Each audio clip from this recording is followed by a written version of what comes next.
Welcome to Fancounters, everyone. My name's Nick. And I'm Elizabeth. And today on the show, we've got our second in-studio guest. I know, this is crazy. What's going on here? We don't have a lot of celebrities in Wisconsin, but we are proud to feature the ones that live here, especially those who are willing to come to our studio and join us on the podcast. Before we begin, I want to remind you to go to our social media networks. We are on Twitter and Instagram at Fancounters Live. We're also on a big Facebook group. You can join us there, and you can email us at hello@fancounters.com. Now, we do have one big piece of news to tell you about the show today. We do. We've joined a club. Yeah, we're in the club. Wow. We have joined the Podfix Network. We are proud to be featured on their network of podcasts that feature a lot of shows relating to entertainment, such as TV and movies and sports and music. We made it. We made it into the club. Yeah. I'm excited. That's what we're all about. So what does this mean for the show? Not anything different. We're going to still run the show the same way. We keep all of our own creative control. But what it does do is helps broaden our audience. We will help bring our audience to other podcasts, so we might be suggesting other shows you might want to check out, and on those shows, they'll do the same for us. So It's going to be cool. yeah, so we're very happy to be part of the Podfix Network. So on the show today, we've got silver Olympic medalist Chellsie Memmel. Isn't that cool? She medaled in the 2008 Summer Olympic Games. She was also the 2005 World All-Around Champion, just the third American woman after Kim Zmeskal and Shannon Miller to win that title. And with a total of 7 World Championship and Olympic medals, Chelsie's tied with Shawn Johnson as the 7th most decorated U.S. female gymnast. Today, we'll talk about her amazing career, her injuries that sidelined her, and find out what she's up to these days, including a new baby. Yeah, so we're going to get to hear about her parenting ups and downs. Yes. Let's put it that way, because we all have them. Yeah, let's go. All right, here we go. Here's Chellsie Memmel. Coming to you from nowhere near the entertainment capital of the world, this is Fancounters with Nick and Elizabeth on the Podfix Network. There was this mob of people, and they're screaming my name. Crazy fans. Stop following me. Don't come around my house. If you do, the cops are going to be at yours. I think this guy wants to fight me. Ended up being a fan. I continually will get stopped. Can I take a picture? We're going to, oh my God. I definitely declined signing body parts. Oh, I don't want to go there. I'm the only one that's ever spit on Sam Jackson and lived to tell about it. That's why we call it Fancounters. I don't think you're going to last on the air very long. Good morning. Welcome to Fancounters. Good morning. You are our second guest to be located right here in our studio. Normally, we're on Skype with our interviewees, but thanks for coming in. Thanks for having me. So congratulations are in order. You welcomed your second child to the world in November. That's very exciting. Are you guys getting any sleep yet? Actually, yeah, she's been really good. Off and on with sleep, but she at least would give us hours, chunks at a time. So it's been okay. That's good.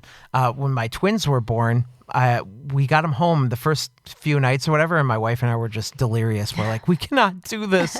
And my dad was great. He would come over at 10 p.m. and give us 4-hour blocks to sleep, and then one of us would stay up with him, and then the other one would go to bed, and it worked out pretty good. That's very nice. She looks darn good for having a baby in November. Thank you. But, we're girls, so we want to know her name. Her name is Audrielle. Nice. Thank you. Very nice. You already have a son. I and do. His name's Dashel. And he's 5? 3. Oh, he was 3. 3 okay. in February. Yeah. Awesome. So you grew up just a few miles from here, and your parents were gymnastics coaches. So is that where your interest first came into the sport? Yes, both my parents. They were coaches and owned a club, and it's where I grew up and just fell in love with it right away. Very cool. Now, at 8 years old, you started training at the same gym where my girls are taking classes at Salto. Mm-hmm. Why didn't your mom and dad coach you throughout your career?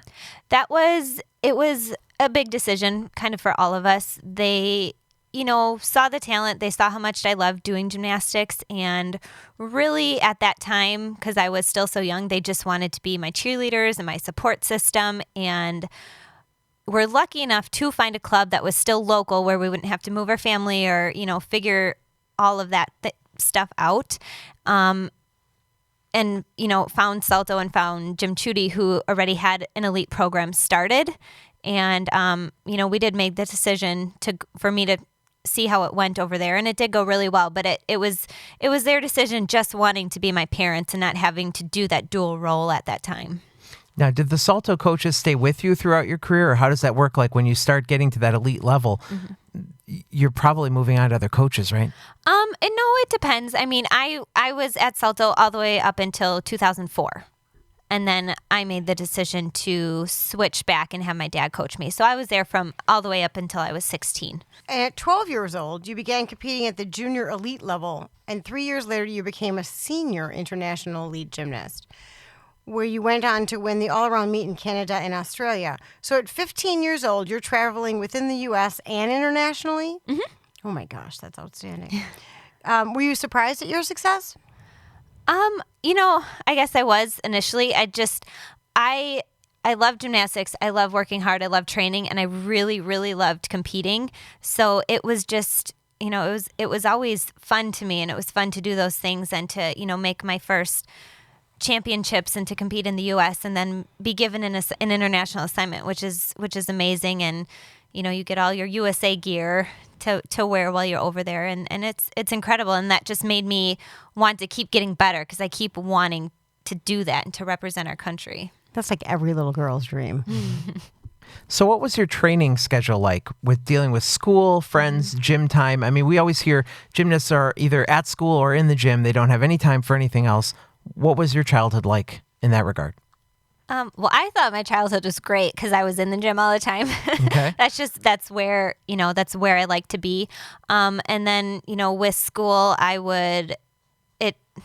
depended on the year and where I was in training. But a lot of the times I would get out of school early so I could have more hours training. Other times I would, go a little bit late and then get out a little bit early. It just kind of depended, like I said, where I was. I did homeschool, did correspondence courses for my second half of my freshman year and all of my sophomore year of high school, just because training was that we were getting into the push for the 2004 Olympic Games, and it was just needed a lot of training time. And a few of my teachers did not want to budge on attendance and participation grades. So even though I could do really well in the class, I couldn't get the grades that I wanted because of those two things. Because you had to be there. Right. Yeah. Which is somewhat understandable, but at the same time, you're a unique situation. Right. So you'd think that there would be a little leeway. But so when you're training, do your parents, I mean, obviously since they're coaches as well, do they have you on like a really strict diet? Are you constantly calorie watching as a teenager? Like how did that work? It wasn't like super intense like that, but my mom, was always really great with kind of helping me make the better choices and this and that. Cause it's a tough thing, especially when you're growing up and your body is changing, but then you're doing gymnastics where it's a completely body weight sport, and you have to, be in great shape to do the things that you want to do and to also, not have more of a risk of injury. So, and that was always the hardest part for me was finding that good line of being the most fit that I could be. Now, it's worth mentioning at this point that your parents own a gym here in the Milwaukee area. They do. So is that something that's addressed with your gymnasts at your gym, like healthy diet? And I mean, is it an all-around sort of education that you guys touch on? It's tough because it's up to the parents and up to the families to make the right choices because they're not coming into the gym to eat. But we just try to remind our girls to make the healthy choices, and if they have questions to ask us, or we can get them to talk to the right people, or if the parents have questions, because we are in the gym a lot and they are training a lot, and we want them to have the right fuel for their bodies. Right. And especially for one of our groups who's in there a little bit longer, we always encourage them to bring a snack to have in between so they don't just, get tired and run out of energy. You have two sisters. I do. Yeah. I only know Mara. What is the other one's name? Mara and Skylar. Okay. And are they both at the gym? Mara does a ton with the gym. She works super hard. She just does so much. She's like the backbone other than my mom. And Skylar she just finished her junior year at Central Michigan. Okay, now were either one of them gymnasts? Yes, they both were. Yep. Okay, and did either one of them go anywhere or get to do anything? Or? Skylar is on a full ride at Central Michigan doing gymnastics, so that's really cool. And Mara, she's in the gym coaching. She She went to like level 9 and then did some in high school. She just more enjoyed the social aspect of it. Okay. That's fair. It seems injuries plague gymnastics more than I would say probably other sports, just because there's a lot of, jumping and landing on feet and stuff. You've had hamstring injuries, a broken foot, shoulder injuries, and even a broken ankle that you had in the Olympics, which is crazy. We'll talk about that in a little bit. Sure. So as successful as you were, do you sometimes maybe even sit and wonder, maybe more at the time than now, but how much more you could have accomplished without those injuries that were always hampering you? Yes and no. I'm not one to kind of dwell on what could have been. And this was in a huge part thanks to my parents. These are the cards that you're dealt. This is how we'll figure it all out. And injuries happen. And like you said, they're part of this sport. They're part of every sport. And it was always just, okay, this happened. We'll, take the time to let it heal and maybe get stronger in another part of your body another part that you can work on. And that's just how it was. And it's unfortunate, but I was still able to do a lot in my career, and I'm thankful for that. You barely missed out on the 2004 Olympics in Athens. You were named as an alternate to the team. Does that mean you went to Greece? I did go to Greece, yes. The three of us, there was 3 alternates that we all went to Greece. We traveled at their training center. So we weren't in the village or anything like that, but we did go to Greece to be on hand. Okay. What was the experience like knowing that you really wanted to be out there, but you weren't? It's a tough spot to be in because you're part of the team. We know all of the girls that are on the team, so you don't ever wish anything to happen to them. But at the same time, you really just want to be there and you want to compete. So it's being an alternate is such a tough position to be in mentally because it's just this constant like, what's going to happen? So when you're an alternate, are you physically sitting in the stands watching the competitions? So in Greece, we got to go to the day of prelims, just the first day, and then we were sent home. Okay. They flew us back home because then we were no longer needed. Once the competition starts officially, you can't sub in an alternate. Okay. So it would have been too expensive to leave us there. To keep you there. We're just going to spend a little time in Greece while you all go do your thing. I feel shopping coming on. So after the 2005 Worlds, you decided to go pro, giving up your NCAA eligibility, which means you can't compete at college, right? Right. Were you confident with that decision at the time? Did were you nervous that maybe that wasn't the right choice? What were you thinking? There was so much thought that went into it and so much back and forth, talking to my parents. I talked to other college coaches. It wasn't just like a spur of the moment decision, this is going to happen. It was very, very thought out. And ultimately, I wanted to compete at an Olympic Games. And it's so very, very hard to do college and train elite. It's both. It's this and that. And there's all the restrictions of how many hours that you can train when you're on a college team. They have that hour restriction from the NCAA. It's not just, I think you can go in on your own time, but it's very difficult that way. And at that time, the level of gymnastics in college was high, but still it's not close enough to the elite level and where I wanted to be. Has a college gymnast ever made an Olympic team? Well, Anna Lee, she did go to UCLA. She was an elite before. She competed 4 years at UCLA and then was able to make alternate for the 2012 Olympic team. Okay. So, and that's very rare. Most of the time, the girls will make the Olympic team and then go to college. And it's a lot of it is age, too. So finally, in 2008, your Olympic dreams come true. Yes. But it wasn't without some drama. After performing well at the U.S. Olympic trials, you were named to the Olympic team select camp at the Caroli Ranch in Texas. Tell us about giving yourself whiplash during your floor routine and about the moment it was announced that you had made the team. Yeah, that was interesting. It was just, one of those fluke things where I landed my second pass and just my head totally went back. I was like, oof. And I wasn't able to finish that routine, obviously. And then we were trying to decide, do I compete the next day? Do we just kind of rely on my performances at the Olympic trials? And now part of what I've done here, it was just mainly for the safety, of my safety for my body. And then it worked out. I was named to the Olympic team, and that was just, it's a hard moment to describe because all of the years and, blood, sweat, and tears that you've put into this, to that moment, to hear yourself being named to the team, it was incredible. And I'm lucky that my family was able to be there with me, which was very neat. And then after it's kind of sets in a little bit, it's just like, oh my gosh, now we have to go and compete. Because it's so much, it seems to me that like there's so much focus on making the team, then it's like, oh my gosh, now I did. And then I have to do something now. Yeah. What was the timeline like in regards to getting named to the team before the games begin? How much time is there in between? There's not a ton of time. There was a final selection camp. We did fly home for a few days just to kind of like regroup and get everything together, and then we flew back to the ranch for like our preparation camp. So we were there at the prep camp for 3 to 4 days, and then we flew to California where all of the Olympic processing was, and we were there for 2 days, and then flew to China. Wow, so we're talking a matter of like maybe 10 days between the announcement and the start of the games. It's quick.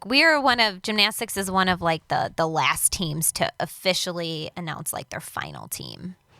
Now, the Caroli Ranch isn't it Bella Caroli? Mm-hmm. Bella and Marta. And and his wife, who, of course, originally came to the United States as Nadia Comaneci's coach, and then started the ranch and have really kind of taken over until this last year, right? Mm-hmm. They retired at the last Olympics, that they have been taking care of all of the Olympic girls and bringing the teams to each of the Olympics. Mm-hmm. It's a pretty remarkable powerhouse of a ranch, from what I understand. So you went to the ranch, went home, then went back to the ranch. Mm-hmm. And so between that time, you're now flying over to China.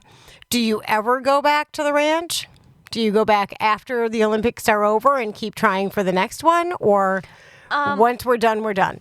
Well, I took time off, after 2008, but then I did start training again and did go down to the ranch a few more times after. That's where, that's where our national team training camps were. So if you wanted to be on the team or have a shot at it, you needed to go to the camps. So every little girl's dream has come true for you. You got a spot on the Olympic team.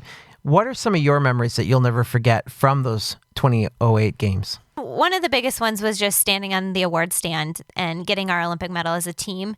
Of course, we all wanted gold, mm-hmm. and it didn't quite happen. We came up short with a couple of our performances, but we got an Olympic medal, and that was the goal is to win an Olympic medal. So that is an amazing memory for me. Going through Olympic processing, that's really cool to get all of so this time it didn't just say USA, it said USA, and it had the Olympic rings on it. So that was really amazing to go through and get all of that stuff. And we had a lot of fun with that. And then being in the village was an amazing experience because usually it's just a gymnastics competition. And now this time you are seeing the best athletes in the world from all different kinds of sports.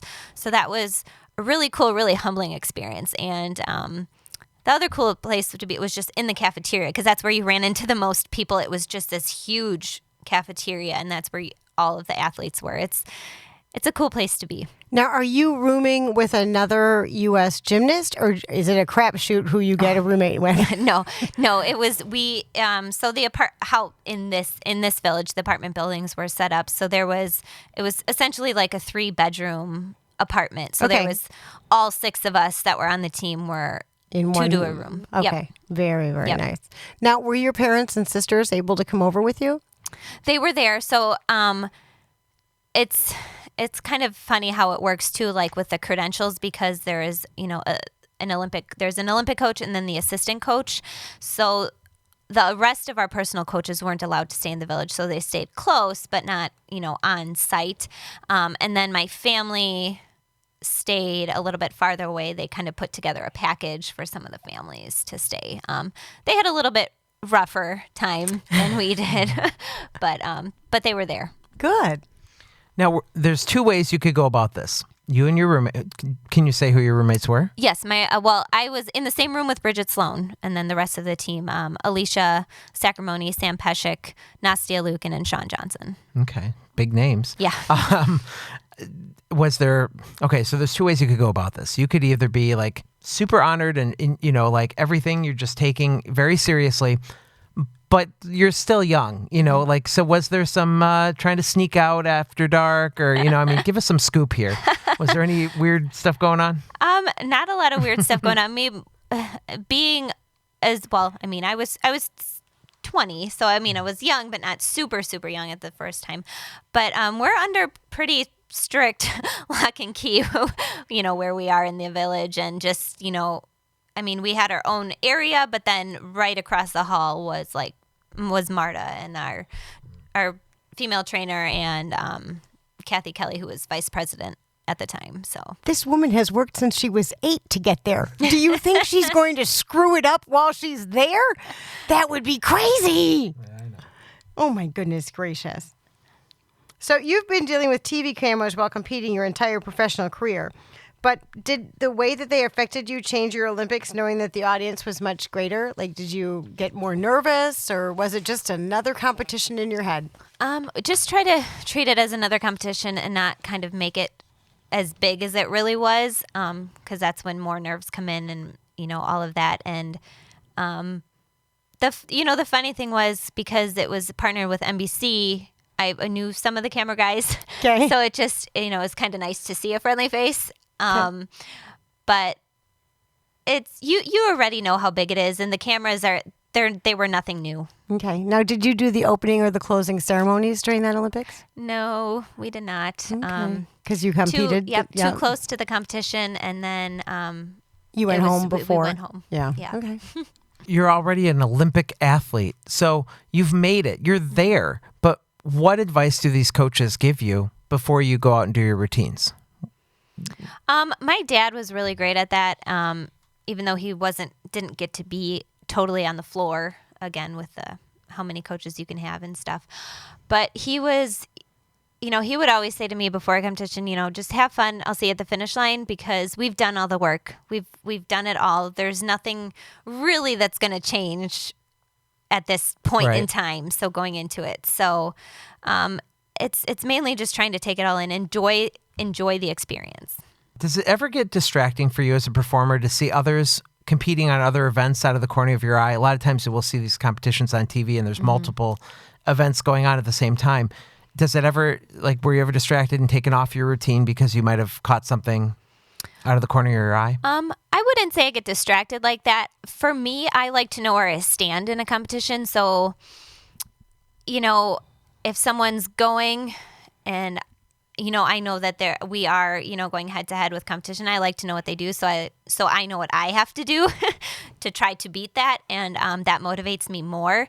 And I know some gymnasts don't like to know the score; they just like to stay completely in their zone, and that works for them. And that's just not how I competed.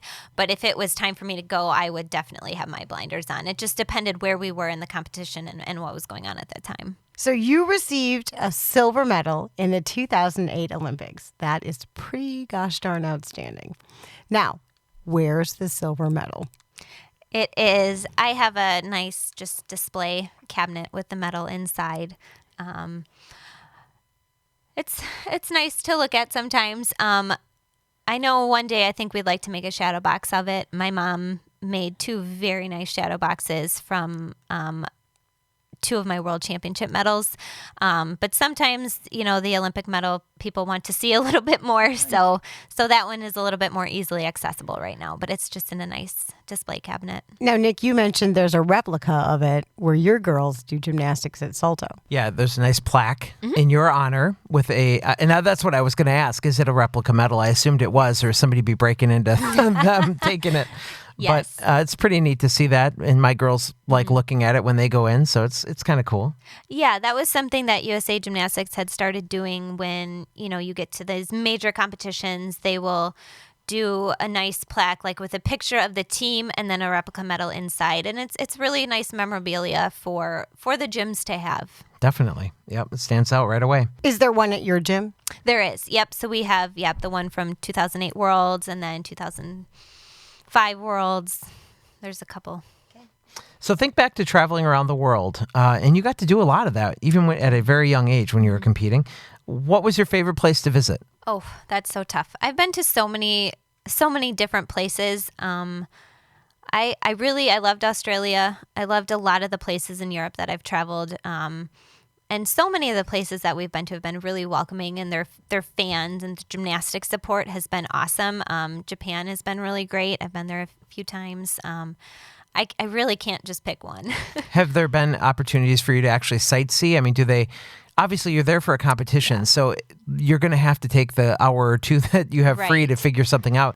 Some of the times we would get about at least a half day to kind of venture out just a little bit, but you can't see a whole lot in that short amount of time, but at least gets you out, kind of be able to refresh, especially when you've been in the gym so much. Some of these places I would like to go back to. I did a competition in France in 2002, and my whole family flew into Paris first and then met us in the city we were competing, so they all got to see it. So and you didn't? I did not. Oh, man. So that is still on my to-do list to get back there. My husband was the medical for the U.S. speed skating Olympic team, and he will rattle off a list like nobody's business of all the countries he's been to, and then I'll say to him, "And what have you seen?" Oh, the inside of an ice rink. The ice rink in the hotel. Yeah, pretty much that was all he'd ever seen. I was like, "So really you haven't been there?" He's like, "Yeah, my passport says I have." And I'm like, "No, I actually think you have to go there and see something." Yeah. So there's one interesting item I'd like to find out about, and you have a floor exercise skill named after you called the Memmel turn. Tell us about how you invented that new skill. Yes. Well, I can't take all the credit. It's definitely rhythmic gymnasts have done it before. It was just, I was lucky to be flexible and, put the turn in my routine, trained it. It's like a double needle turn, so I just turn on one leg, my other leg is up by my face. And I just happened to be the first time an artistic gymnast had done it in a floor routine and completed it successfully. So got it named after myself, which is a neat thing. Very cool. Have you seen it done since? Yes. Okay. It's actually gotten quite popular. It has a good difficulty value. So if the gymnast is flexible enough, they put it in their routine. I've seen some people have done it better than me too. So, it's nice to see that, it's really cool to see people doing your stuff. Well, see, it's nice that you can admit that too, So in 2012, you had another surgery on your shoulder, and you started training as soon as you could in hopes that you'd make that 2012 Olympic team. Talk to us about the two devastating falls that happened at the U.S. Classic and kind of what you were thinking after that. Did you think your chances were done? I wasn't sure because it was another shoulder thing. So the first time I went up, it's a skill that you never fall on, but I was like, ooh. Something kind of happened. Talked to my dad. We're like, just try it again. And same thing happened. And it was my shoulder. It just wasn't supporting my weight. I was like, oh, okay. So something a little more serious might have been happening. The first time I was just like, oh, it's kind of a fluke. I just felt a little bit. But then the second time I was like, oh, okay. That was hard. And I was hoping that it wouldn't be anything super serious. And I have a really great shoulder surgeon. But it was a little more than we thought it would be. By the name of Bill Pennington. Yes. Oh, you know that. I do know that because that's Mark's group. Oh, That's the group my husband works for. Oh, well, they are a great group. So you enter a plea to compete at the national championships, which determine who's going to get invited to that Olympic camp, right? Mm-hmm. And that didn't work out for you, even though a lot of the fans really showed some support. In fact, it's funny. I found the online petition that's still out there with the signatures, which is outstanding. Was 2012 kind of one of the hardest years for you? When you look back and you're like, that's the one that stands out as the most difficult? Yeah. Oh, and I'm sorry, totally. I'm backpedaling, but I was talking about two different things. I was talking about when I did my shoulder the year before at Classics, because you said shoulder, but then beam, that was beam when I fell. Oh, that's when you fell. Yes. Okay. Yeah, I fell in beam. Oh, I fell in there too. But yeah, to make it to U.S. championships, I had to qualify at Classics, and I did not have my best performance on beam. I did fall. They have, the policies in there at how you qualify. And obviously my score did not make the qualification to get into championships. And that's where, yes, the fans kind of came in and rallied around me. And that was, I mean, I've always appreciated the fan base, but I didn't know how much they truly cared until that point, until I've, had one of the worst performances that I've ever had, and then have everybody like that rally around me to show their support and say, you should be there, you deserve to be there. This one performance shouldn't really, have that big deciding factor. So that was, for me, that made kind of getting through it a little bit easier, was to know how much support that I had. Do you get, and we're called Fancounters, so sometimes it's interesting to hear about your experience with your fans. Did you get a lot of letters and support and that kind of thing? Or what was it like when somebody would see you? What would they say? I got so much support. A lot of people called or texted or and I had a few people completely print out all of the messages that everyone had sent or, typed into. Yeah, on the message boards and stuff. Yes, on the message boards. And I still have those because that was, and I read every single one, and it was just so hard. It was just such a hard place to be in, to feel the love of so many people, but then the few people who could make that decision felt otherwise. Yeah. And then is that pretty much why, so you're like 24. Yes. And you figure, you're not going to make it in Olympic Games at 28. So right. It was time to retire at that point. Yes. Okay. Yes. Do you just say, hey, it's over? Or is there some sort of, is there a ceremony as far as, or press conference? I mean, or do you just, I'm done, do you announce it on Twitter? I mean, what is a retirement like? Yeah, we did. I didn't retire immediately. That's what they wanted me to do. I was part of the post-Olympic tour, and I retired. I made my official retirement announcement during the tour. Okay. Are you talking about the tour where they take the team around, like the United States? Like I know Bradley Center in here in Milwaukee has hosted that event. So you've done those tours as well? Yep. Awesome. Yep. So I was able to, I definitely did in 2008, and then I was able to be a part of it in 2012 too. Oh, that's awesome. Yeah, it Very was cool. nice. So time passes and seasons change. Yes. And you get married, and now you have 2 kids. Crazy. Yeah. Isn't parenting harder than training for the Olympics? We talk a lot about parenting here. It is so much harder. I don't know, you think you're ready or you think you've got it down, and then bam, it changes. Like, how hard can this be? They're small people. I'm bigger than they are. No. Yeah. It is super challenging day in and day out, but it is so much fun. It is so much fun. Well, and I don't believe in the terrible 2s. It's a terrible 3, and you're in it. Yeah. And you have a newborn. Now, Dashiell. Yeah. Does he go to the gym with you? Because you do have 3-year-old classes with Mommy and me. Yeah. Do the 2 of you do classes at the gym? So we kind of, figured it out. He came to the gym with me when he was young, newborn, still wasn't quite moving around. But then once he could start walking and just wanted to run everywhere, that's when we kind of pulled back with how much he came with me, especially if I had a coach. I can't actively coach kids and watch mine who's going to run and get trampled on. Yeah. So then we found a great in-home daycare lady who lives very close to us. So he would go there while I would have to go and coach, but he'd also be able to come into the gym.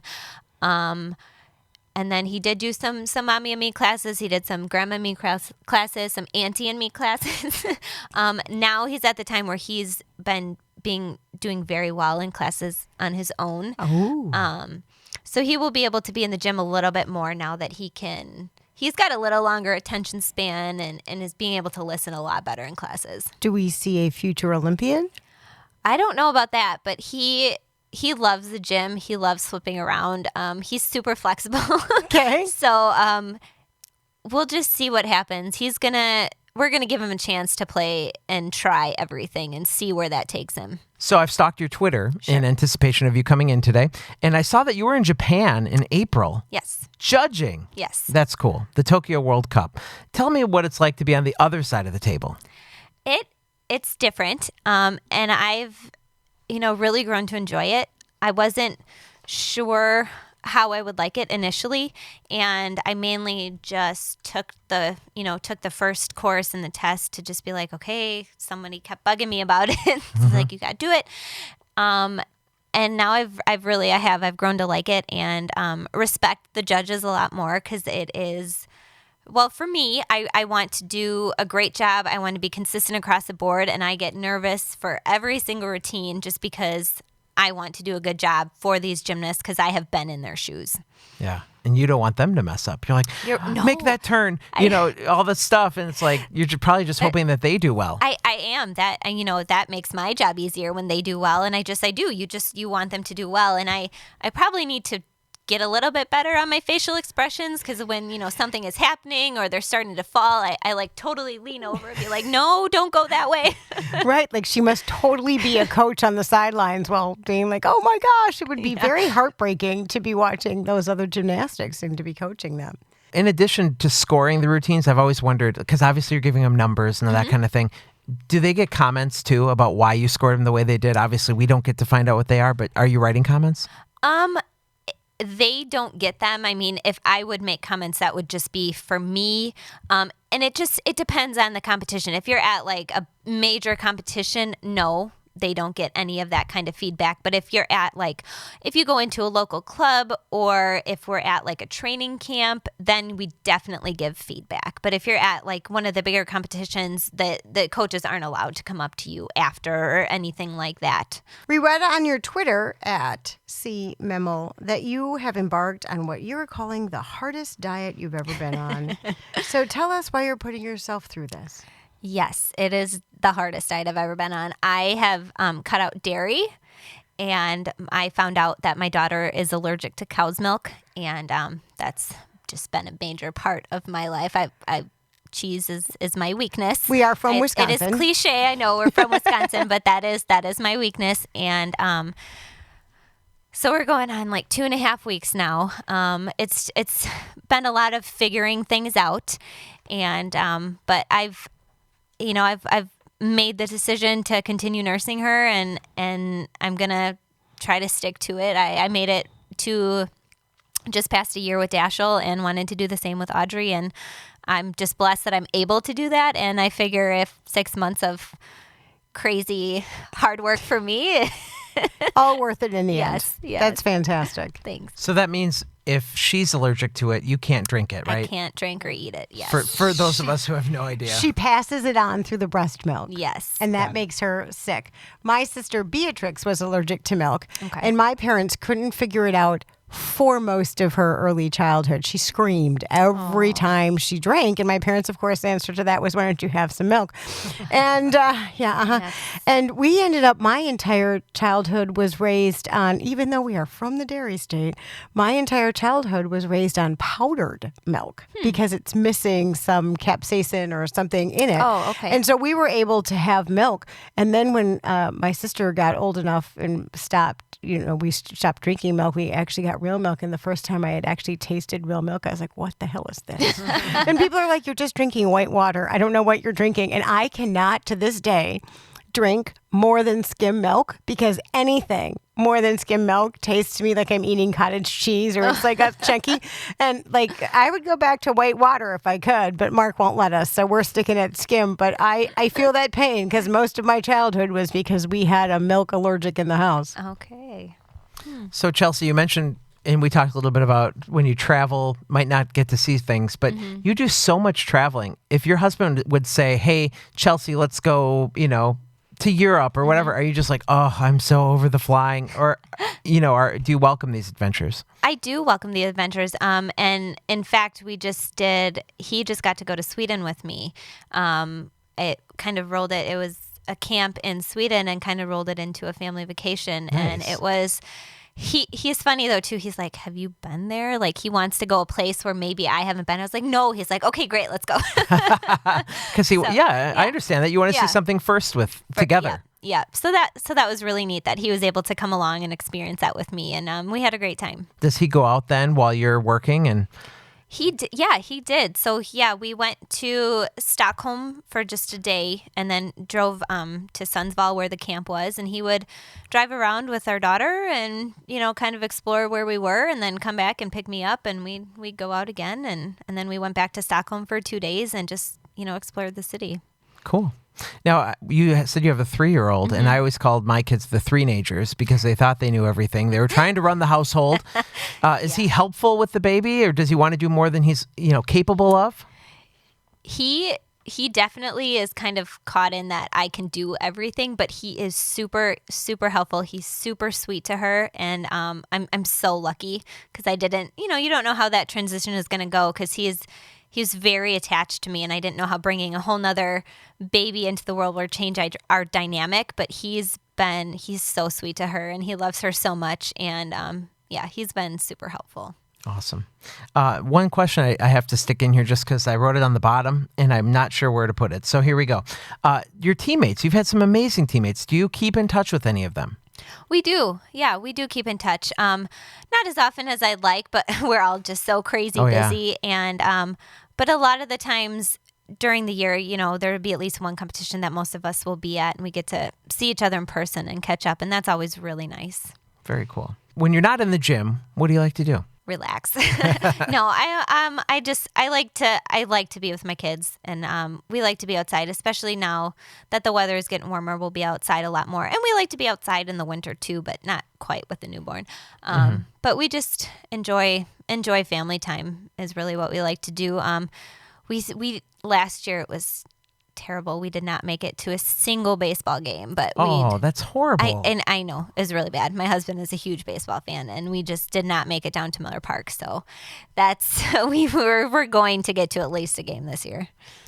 Nick has to go to as many games as he can, and we're lucky if we make it to one. That's horrible. But you did. I just want to say one of these past weekends, you did actually get to go to Denver.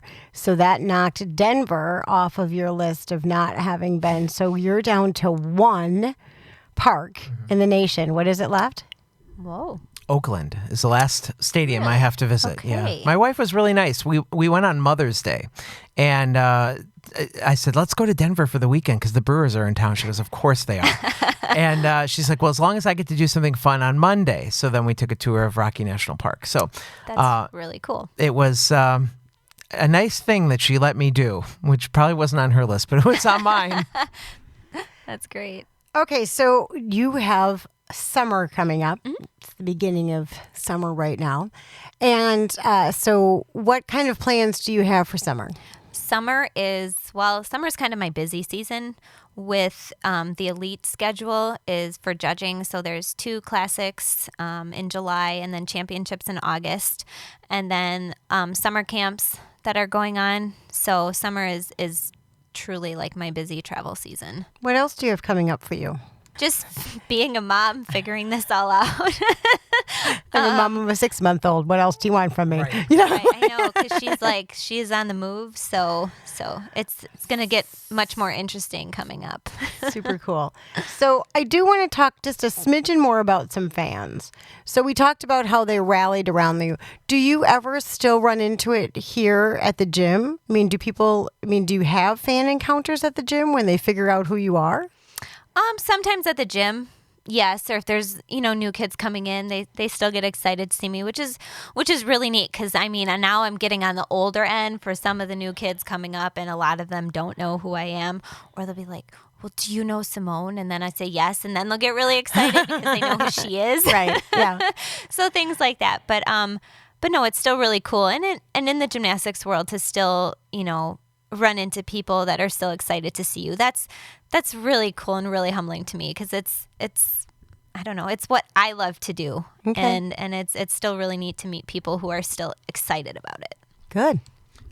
Do you have a favorite fan encounter? Most of ours are kids and they're all super great. Only sometimes the parents are more rude than the children, which is kind of funny. But no, I don't. Everyone I meet is generally just really great. And even when I've gone over to seas, even just judging when I was in Italy, to have people super excited to meet me still after, even after watching the girls who just competed, they still wanted to get my autograph. And that was really cool to me. Awesome. Nice. Very cool.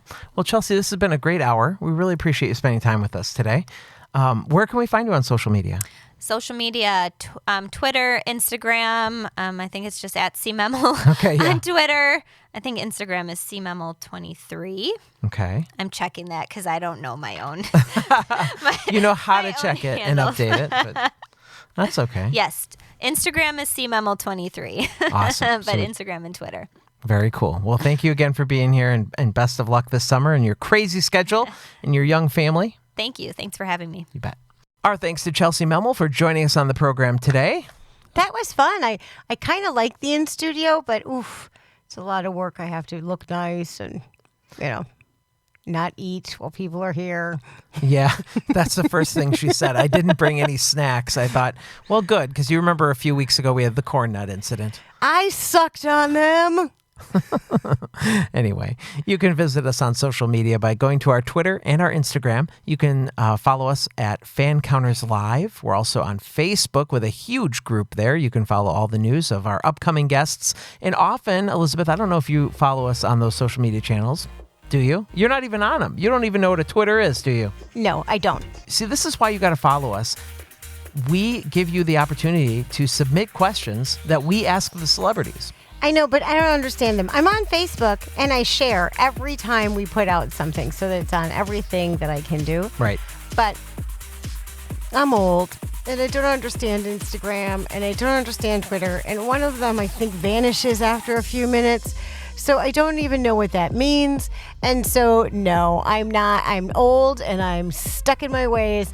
I'm going to stick to Facebook that I understand. But I also do know that they can download our podcast on iTunes or Stitcher or iHeartRadio or any place that they do it. And you can give us a thumbs up, great review. It's called a 5-star review. Yes, a 5-star review. And those I do see. Okay, good. Me too. We'll welcome you to join us on those social media platforms. Anything else you got this week? No, the kids get out of school in a week. I'm not ready for that at all. I'm not either. It's a busy, busy summer, and I love having the kids home because now mine are getting old enough to take care of themselves. Right. But the 8-year-old drama every day is just, I'm not looking forward to it. I mean, it's just every day. For at least 6 hours a day, I get a break now, and starting next week, no break. Ooh. All right. Well, we hope you have a great week. Again, we're very proud to announce that we are on the Podfix Network, and you can go to podfixnetwork.com to find out all their other wonderful shows. All right. Well, we will see you all next week. Have a great week, everybody. Bye-bye. This was a podcast from the Podfix Network. You can check out more shows like it at podfixnetwork.com.